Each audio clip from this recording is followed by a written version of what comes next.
She suffered a skull fracture and nearly lost her eye. Now this woman says Starline Bus Tours, a popular Hollywood attraction, is still putting passengers in danger.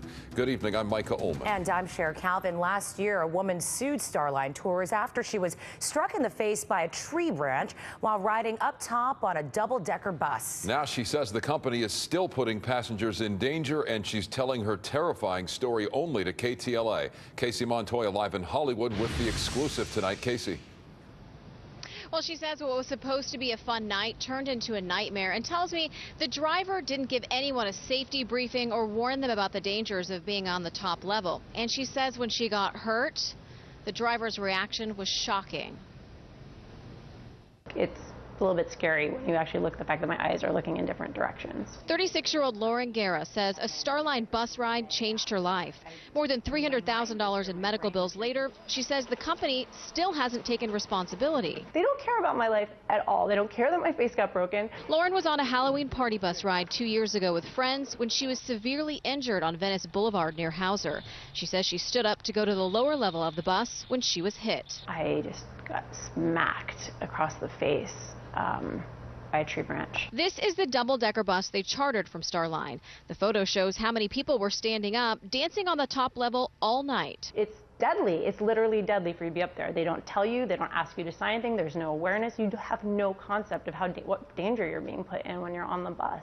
After she got hit, other guests asked the driver to take her to the emergency room, but it was closed. She got back on the bus and passed out. Instead of being taken to another hospital, though, the driver dropped off the other passengers. Why am I still on this bus?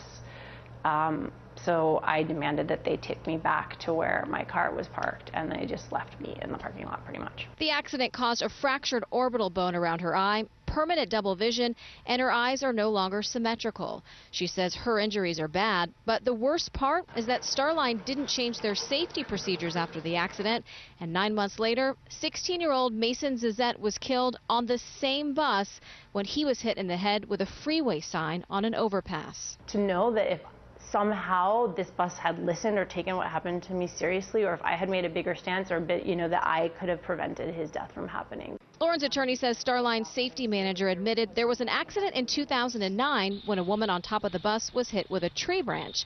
When asked did they do anything to ensure that such an accident didn't happen again, she said yes. They started cutting city-owned tree branches in the middle of the night. And they would self-trim the trees on the routes that they typically used because they realized and they knew that trees are a danger on buses that are almost 14 feet high. Kabateck says the company added these warning signs after the accidents, but Lauren wants more done before another bus ride turns deadly. This is it.